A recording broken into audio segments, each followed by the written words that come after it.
besoin de rien. Non, je ne regrette rien.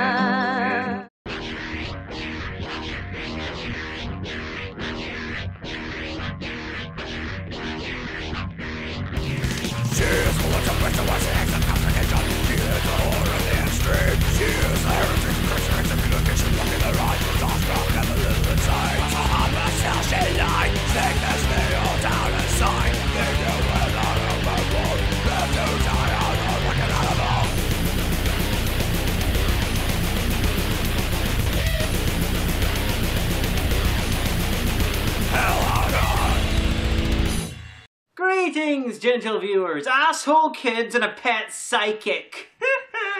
Sounds like a Hagan review. Good thing I'm watching St. Clara.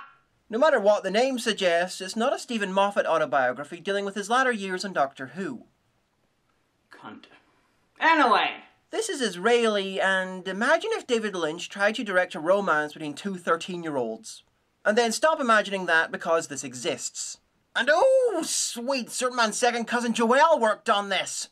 We open in a school, and it looks like it's been designed to drive its inhabitants mad, and it slowly dawns on me that the camera isn't pulling back. Oh no, it's trying to escape the soundtrack. Ah, the riffs have surprisingly sharp teeth! Run, children, get away from the soundtrack before it eats you too! Also, I wish you luck in your efforts to smack the whole fucking country with those bags! So everyone in the class is in trouble because they all get perfect marks on a test. Because there's nothing a school hates more than success. The teacher, Ed Glazer's dad, is A, suspicious, and B, pissed off. That's why he brought a mafia hitman in to scare the kids. וכמו בכל מעשה מרגלות, יש את המוביל ויש את ההמון המוסת. עדר חזירי הבר המסריחים. עכשיו אם יש בכיתה הזאת חזיר בר שרוצה פעם להיות נפוליון, שיקום עכשיו ויודע. Really, movie? Animal Farm, one fucking review after Hookers in Revolt? I know it's not technically your fault because he came out in like 1996 or something, but still! Anyway, Napoleon wasn't the founder of the revolt. He took over afterwards. You really need to be asking after Snowball. So they assume class-wide cheating, and that's fair enough, but then they spend days grilling every student in the class rather than just giving them all detention or shooting 10% of them in the head. And then, on top of all that, the principal's interrogation technique looks more like attempted seduction than anything else. לפעמים אני מסתובבת ברחוב ופשוט נדהמת איך גברים בגיל של אבא שלי מסובבים את הראש כשהם רואים אותי. תרגי, כן? בסך הכל מנסה לשמור על ערנות ביחס למצב הנפשי של התלמידים שלי. Likes, dislikes, allergies, and whether their turn-ons include garish red suits. He also seems to think that criminals operate like the Sith. בכל פשע יש מספר 1 ומספר 2. מספר 1 אחראי לתכנון. מספר 2 הוא העבד. השוויש. If he's gonna spend the first 10 minutes of the movie asking pointless fucking questions, he could at least inquire as to whether they killed off all the trees in Israel to make this office, or just most of them. היית פעם מאוהב, תיקל? Stop trying to seduce your students. This is not a Jimmy Screamer Claus movie. It's not gonna work. Man, please, can you just get to threatening them with the cement shoes, see? So we can all go the fuck home. This kid. I sort of veer between laughing at his oh-so-earnest attempts to be a one-boy trenchcoat mafia and just wanting to adopt him, so I can laugh directly in his face about it. So, 10 minutes in and we meet Clara. Now, the movie seems to think that no one cheated in the test because Clara is psychic and worked out the answers using her powers. Now, either she automatically projects her thoughts into the others, or she told the others about the answers and is still fucking cheating. Regardless, we have 80 more minutes for Clara to renounce her demonic abilities, to convert to Catholicism and be canonized, or the film's title won't make any fucking sense. And a film featuring a woman dressed like a chimney brush can't have a title that doesn't make sense. Unless this isn't Israel at all, but is actually offbeat 1990 Cinemaland. Have you ever been? The people are absolutely wonderful. Very strange, but wonderful. And the food is fucking amazing. Just don't insult King Gregoraki, because people have been jailed. And far worse for less. Son, I've told you before, it's impossible to predict the future, and this movie we're in is a hoax. If any of us really existed, you wouldn't be generating the same darts and throwing them into the wall over and over and over a fucking again. Ergo, none of us exist, and neither does the review.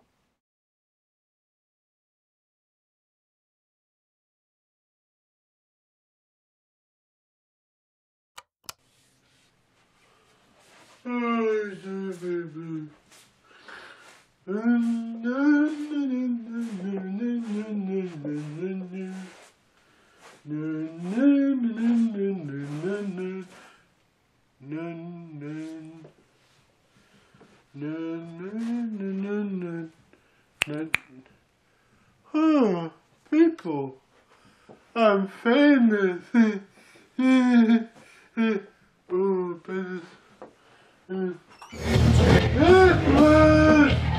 people, the Who, gotta finish it. What? There are people in the little thing, you gotta talk to them about the film. Oh, say fuck off, Clara. Yeah, okay. 1 minute. Okay. Tell the band to continue on without me. I will miss this. You guys are fucking lucky.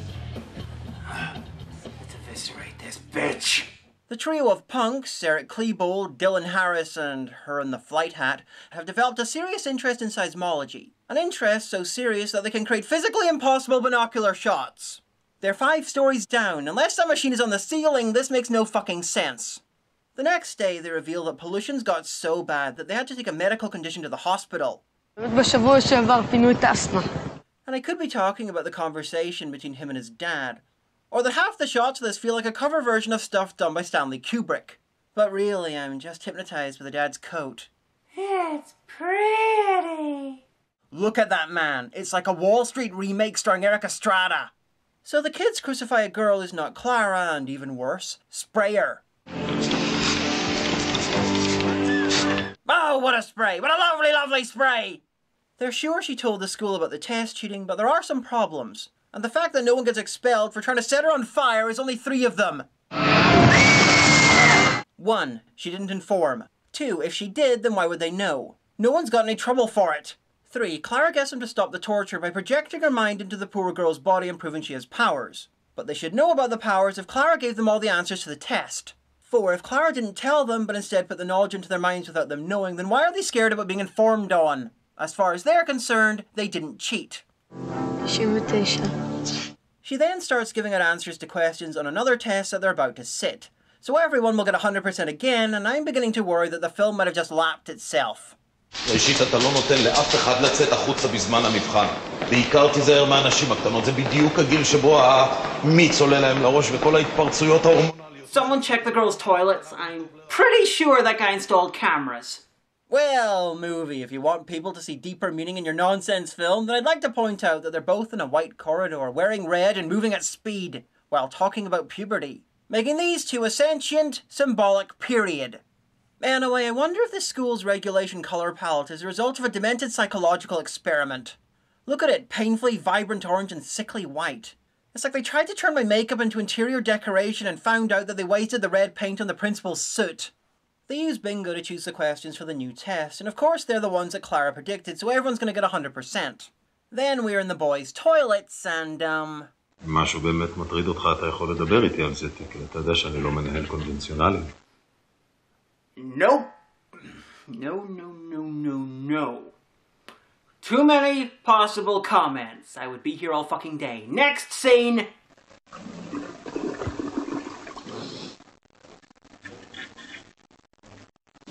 if a fictional Israeli vomit gore movie appears, at least we'll know which fictional Israeli made it. אני רוצה להגיד לכם משהו. בקרים, המקום הזה שקלרה באה ממנו, יש מלא תופעות על טבעיות. Yeah, how else do you explain Boris Yeltsin? I saw a documentary about it. It was called Night Watch and had a woman who turned into a tiger. יכול להגיד לכם שראיתי טוב מאוד איך מוניץ מסתכל עליה. Kid? I've noticed how he looks at you all. So happy that they won the great victory of the test or some such bullshit, they begin to drop plans for the next strike back against the man. The man being the school. בא לי רעיון גדול. בוא נשרוף פעם את הבית ספר. Dude, I know that burns would improve the decor and you just got away with setting fire there at least once, but that's still a big step. Can't you start off by burning a classroom and if it goes well, just let the fire spread? Oh wait, the soundtrack is saying something. It's saying they really wanted something Jimi Hendrix-ish. They couldn't afford the rights. So they got a cameraman to fuck a heavily distorted guitar.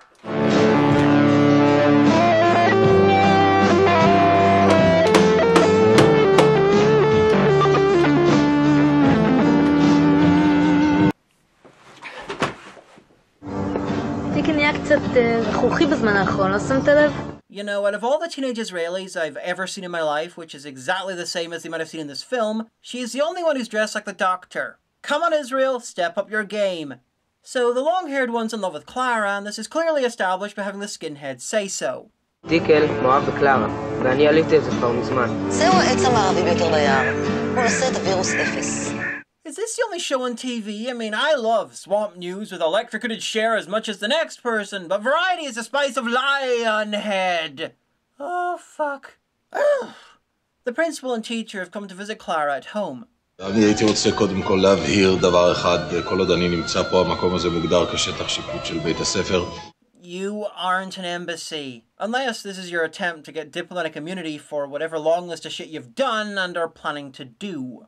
Anyway, the teachers decided that the most logical explanation for the two perfect tests is that Clara's family stole a radio transmitter from the KGB, and she used it to tell the rest of her class the answers. And after a very long and meandering scene involving rice, maths and cake... Stalin!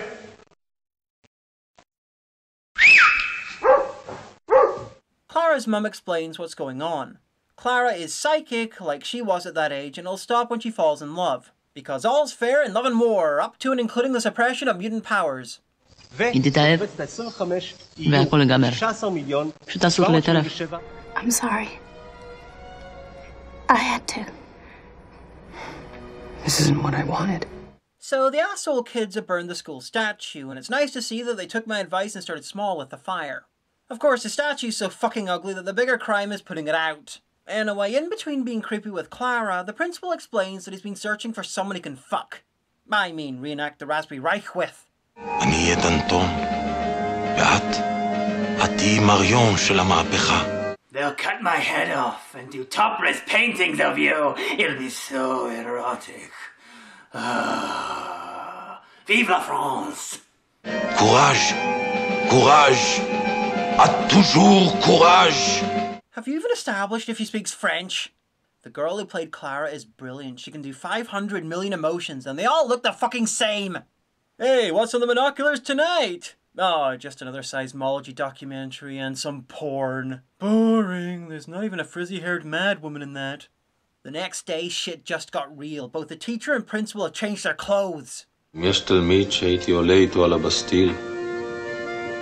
זה התעתיק. Oh, fuck, that's sad. I've never seen a sadder example of trying to be down on the kid's level. The principal is actually making the long-haired kid less popular just by being in his presence. תיזהר ממנה, תקני. תתרחק. The teacher is making kids work out problems on the board to try and catch the cheaters or something. Clara's up there and has been given a trick question with no answer. After almost 2 minutes of watching her fail to answer, the film just tries to blow the school up with a volcano.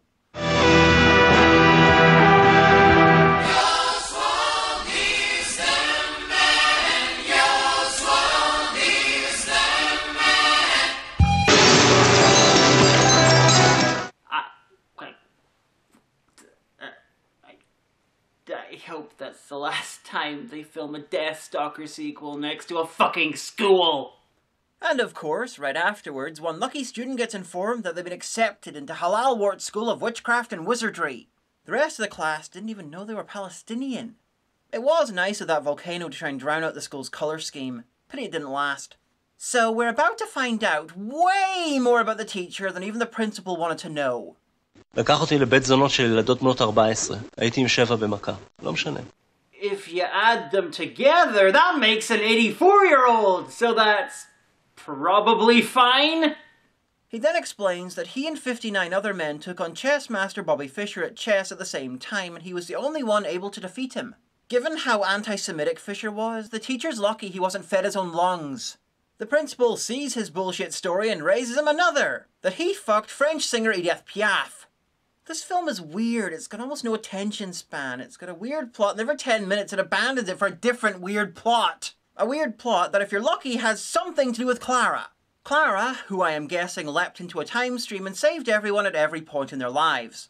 Just off screen. Balayé, oublié. Avec mes souvenirs. Hey guys, does this shot have a point? Nah, that's the way we like it. They head to Clara's house where, with her mum's help, they valiantly try to find a point to the scene that they're trapped in. The dead antelope looks like it's barely keeping a straight face listening to this bullshit. Anyway, the subject of Clara comes up. As it does. Always. Eventually. That's because she only has one expression! Dramatization! I'm Clara. I have powers. I have range. Seriously, it's like trying to work out what a rock or Hugh Grant is thinking. So while this is going on, Clara's across town visiting the long-haired guy's dad. And the movie said that Clara hypnotizes people into dropping their guard around her, giving up their secrets and shit like that. Of course, because of how the film is written and acted, it also makes you wonder which of the adults is going to rape her first. Thankfully, all he wants from her is that night's lottery numbers. Yes! Yes! Yes! And when we find out that almost literally everyone else in the town was told the winning numbers too, you'd expect the film to turn into the very end of Frankenstein. Or at the very least, a justified piece of arson in Clara's house. But no, because this is a very strange film. Wait a minute. It's a 4 million shekel payout. I don't know what that translates to, but they all seem to think it's a lot and there are 300 winners. They should all still make over 13,000 each. Oh no, it's terrible! I have over 13,000 additional shekels! I've outgrown my jacket made of money and my gold's so shiny it's keeping me up at night! Fucking assholes. I don't need money. שני מתאבדים כבר מאחורינו, קפצו אל מותם. עוד מעט יגיעו צוותי ההצלה עם השקיות השחורות. And if they misplace them, they can borrow my outfit. Oh, it's the dad. Clearly, he's very angry that his dream of not having to do Chips reunion specials has been dashed.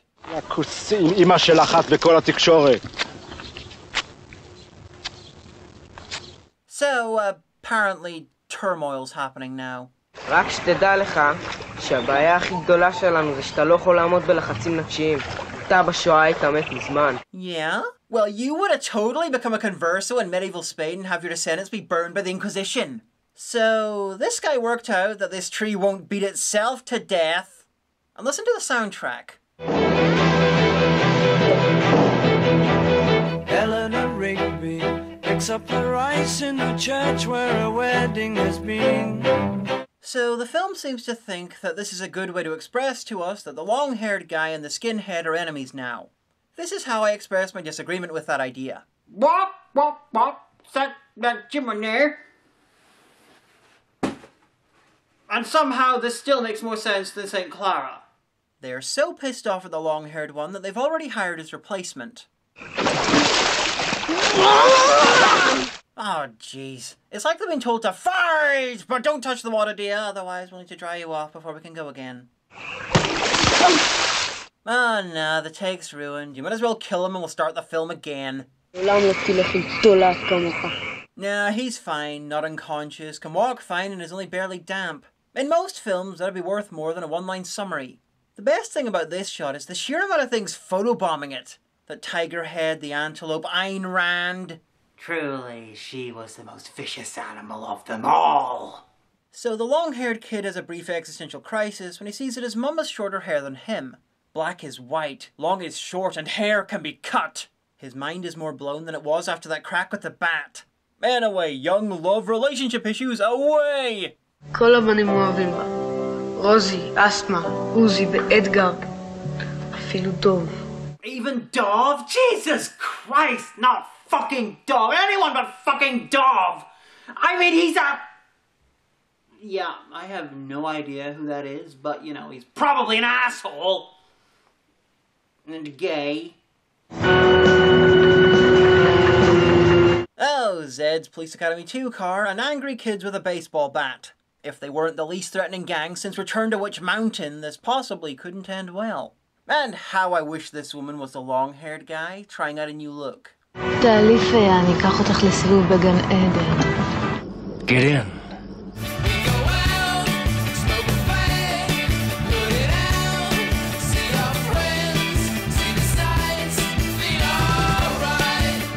אולי תראי לנו מה את יודעת לעשות? יש לך אולי שוקולד? Oh, Mr. Ambassador, with this window display, you are really spoiling us.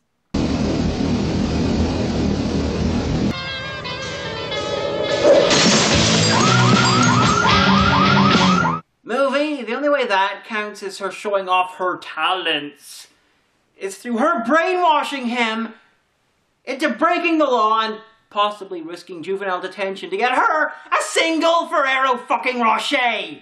Although I suppose it does technically count as her showing off her talents, it's just in a way that makes no sense. Which is in line with the rest of the film. Congratulations, movie, you are at least consistent with your senseless shit. Clara! Clara! Clara! I assume she brainwashed these people too, because there's no way that they're cheering for her, making him do something that the little prick would have done anyway. Oh look, they're ostracizing the long-haired kid for loving the girl that they all love. Hey, about the lottery, why doesn't Clara just predict the numbers and win herself? Literally nothing anyone does in this makes any fucking sense. Anyway, one hearty. Later, and they're a couple now. This causes controversy in the ranks. אני רואה תיקל שלא הבנת את הרמז מאתמול. קוקסינלים לא יכולים להנהיג מהפכות, ואנחנו עכשיו בדרך למהפכה. Heterosexuality is so gay. קוקסינלים לא יכולים להנהיג מהפכות. Says the guy who looks like he could loop his own head up and fuck himself with it. So Clara diffuses the situation by telling the skinhead that the girl in the flight hat loves him. He'll of course realize that he loves her, and that means he's gay. So he'll probably violently murder himself in a hate crime, before writing homophobic slogans around his body and his own internal organs. It could happen. I've seen it happen. I've made it happen! So to get them some alone time, Clara predicts an earthquake at midnight. And because this is pretty much a stoned version of Carrie, this is the side effect of turning the long-haired kid's dad into a free spirit and makes the skinhead in the flight hat take up smoking. With the town deserted, Clara's Uncle Elvis is taken to walking his goat, and holy shit, the principal has a suit that's not red! איך קוראים לה... כלב שלי. כלב? כלב, כן. איך קוראים לו? יעל! How nice. A sheepdog and a goat dog. And her Uncle Elvis is Russian. A red Elvis! I hope they talk about love pipes. Anyway, with the town empty but for the wandering crazies, they go to the cinema. After somehow putting the film on themselves because the town is supposed to be evacuated, they kiss. There's the earthquake, and Clara loses her powers because of love. Also, the film might have somehow turned into a Final Destination movie.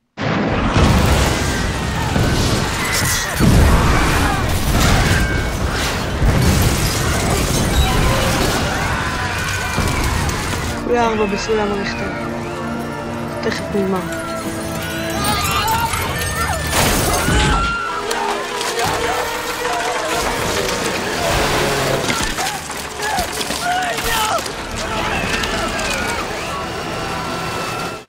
I do not know what to make of this. Air Minion, make something of this. With this? Well, I can make a hat. I can make a pretty brooch. I can make a pterodactyl.